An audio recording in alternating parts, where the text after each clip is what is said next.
Jess. So today I'm going to do the coffee book tag, which the original video was by Bangity Bangs, I think. I'll tag it below. And I was tagged by Lulu from Lulu's Library. Thank you so much for the tag. It's my first ever tag, so I'm really excited. And yeah, I basically found out I was tagged like half an hour ago and now I'm filming.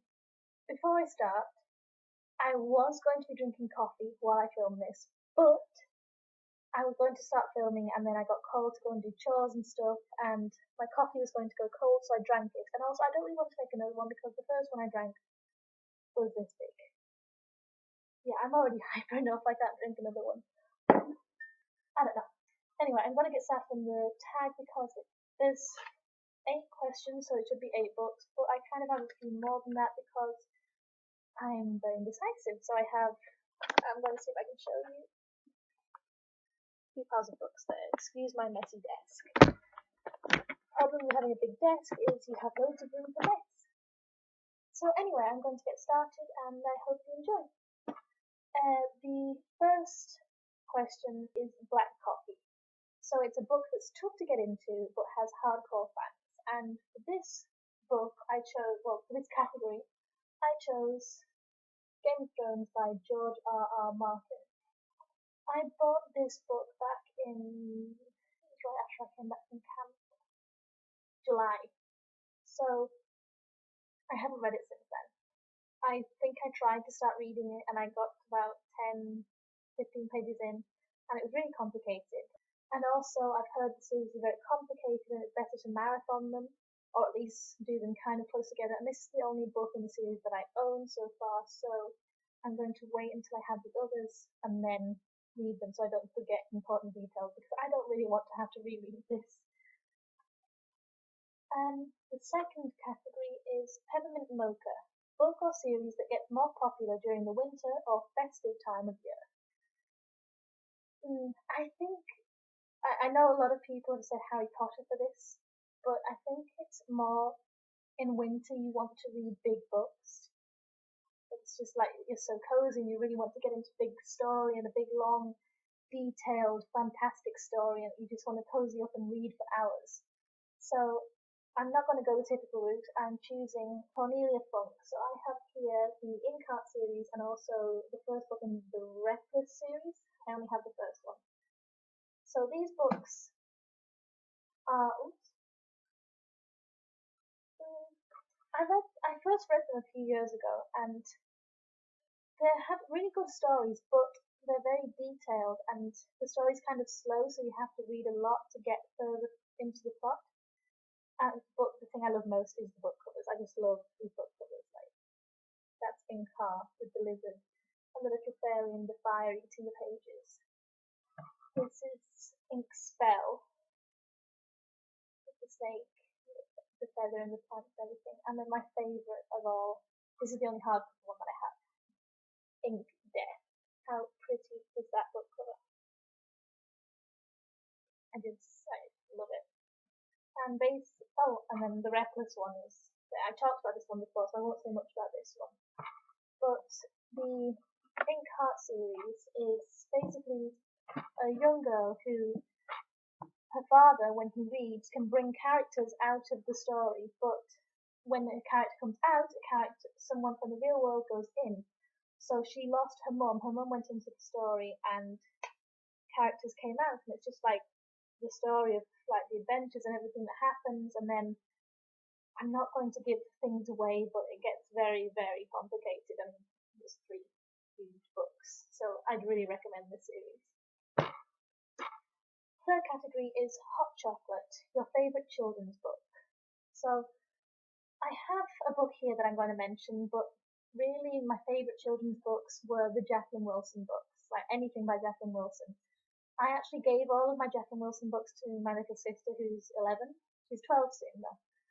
And yeah, so they're all downstairs and I wasn't going to bring them all back up, but I counted them before I made this video, and not counting one of the books that I have 2 copies of, I have 27 different Jacqueline Wilson books.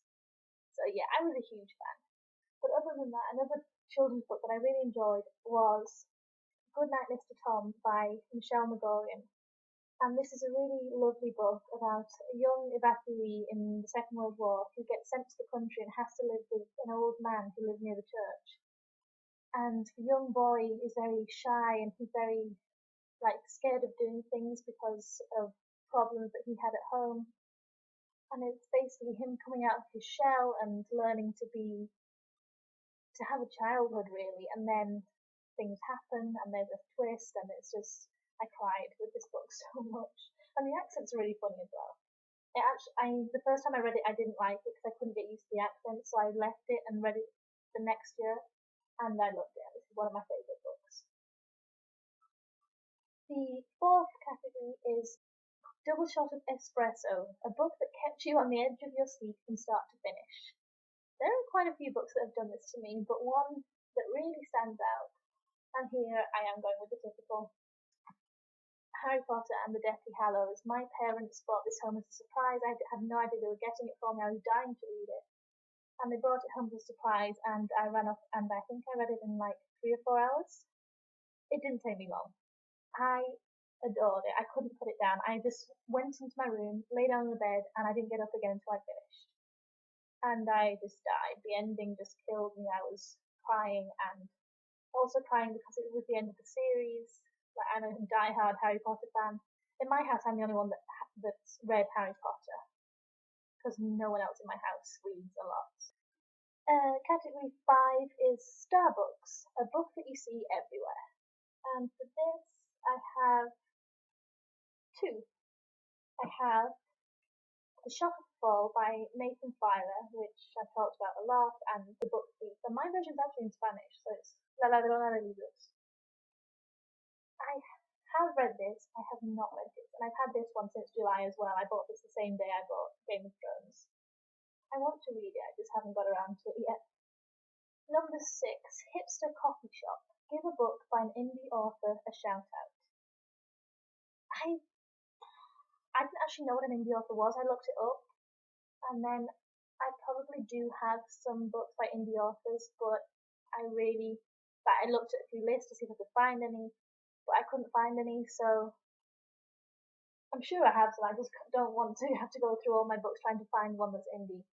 So I'm just going to give a shout out to a book that I think deserves more credit that you don't see as often. This is Death Rules by R.S. Russell, and I really enjoyed this book. It has a few bad reviews, but I really loved it, and it's basically a young girl, I think basically a lot, a young girl who dies in a bowling accident. And when she wakes up after she dies, she's in dead school. And basically, that's where you learn, how to be dead, and you go to classes and stuff. There's the good kids and there's the bad kids. And then there's the virgins. But that's something else. The virgins are just like the pure angels. Anyway, she had a boyfriend who she was totally in love with. It says they were destined to be together forever. And then afterwards, after she dies, she decides that they still have to be together forever. So she's going to do something to get them back together. You can probably guess what she's going to try and do. But also one of the bad kids, Mars Dreamcoat, who I totally fell in love with when I read it, seems interested in her. And I really enjoyed it. A lot of people said they didn't like it, but I loved it. And also the book cover is beautiful. I love it. And then the other one, The Glass Castle by Jeanette Walls, and my coffee is so battered. But this is a true story. It's an autobiography of a woman who, when she was younger, her mum was an artist and she didn't really give the kids the proper care they needed. The dad was really creative and really imaginative, and he was an amazing dad in that sense, but then he was also drunk, and it's more or less their story moving around and never having enough to eat and problems they had and how they survived and how they got to where they are now. And it's such an inspiring book. I cried so much reading this. This is 7. Whoops, I accidentally bought Decaf, book you're expecting more from. I've mentioned a few times that I was expecting a lot more from The Shock of the Fall, but then I also expected more from the ending of this book, which is The Perfect 10 by Louise Keene, and I really enjoyed the story. It's a woman who was very overweight, and she's been on a diet and started exercising, and she's lost a lot of weight, but she's become kind of obsessed with it. And then through another situation, she meets a private detective who's really grumpy and really bad-tempered, and he's had bad experiences with women, and it's kind of like the odd couple who you'd never expect to get together. And it's really weird because I was really enjoying it, but then the ending was just like the author just felt that she had to tie up all the loose ends all at once, and she didn't do it very well, in my opinion. So, yeah. And then also Carrie by Stephen King. I feel really bad saying anything bad about a Stephen King book, but I found it really hard to get into, to understand. It was very haphazard, like the way it was laid out, and I don't know. It was a good book. I'm not going to say it's a bad book, but yeah. And then the last category, number 8, the perfect blend, both bitter and sweet, and ultimately satisfying. And for this, I picked a book series which is quite heavy. The Princess Diaries by Meg Cabot. I could have picked other series, but I thought I'd mention this one because I haven't really heard a lot of people talk about this one. And as you can see, a lot can happen in 10 books. I just love this series. I think I've read it 2 or 3 times, and I fell in love with the characters. And the bonus is, the protagonist of this book is very artsy, and she writes a book as well, which you can buy. So I have the book that's mentioned here. I have that book, and I've read it, and this is actually kind of like an erotica novel, which is really cool. But and like here it says, "Ransom My Heart" by Princess of Genovia, Mia Thermopolis, with help from Meg Cabot, who is the actual author of the book. And I really loved it, and it was just, I love it. Yeah, so that's the end of the book tag. I will tag people below in the down bar thing.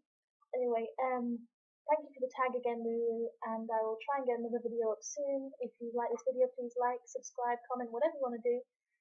And yeah, if you want to know any more about these books, just leave me a comment and I'll be sure to get back to you. Bye, guys.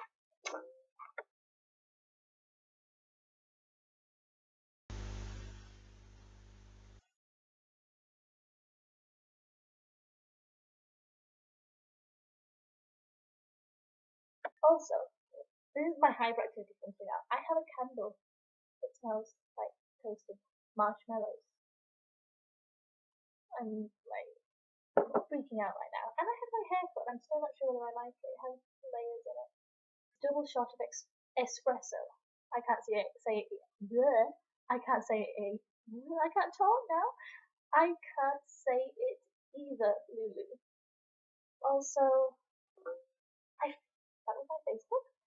I feel like I've been just seeing myself in the camera. I feel like the kid from the end of the Cast for the Ghost movie, the blonde guy that's all dressed in white, and he looks like a ghost. He's so pale, like I'm just because my skin is quite pale, and then I have the white shirt on and everything. It's just really random. My Facebook, leave me alone.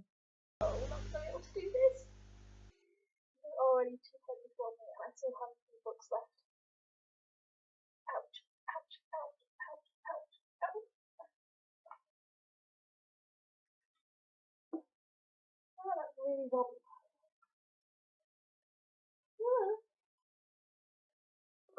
You can't even see it. Those are all the books. Putting down now. Putting down now. Putting down now. Ouch!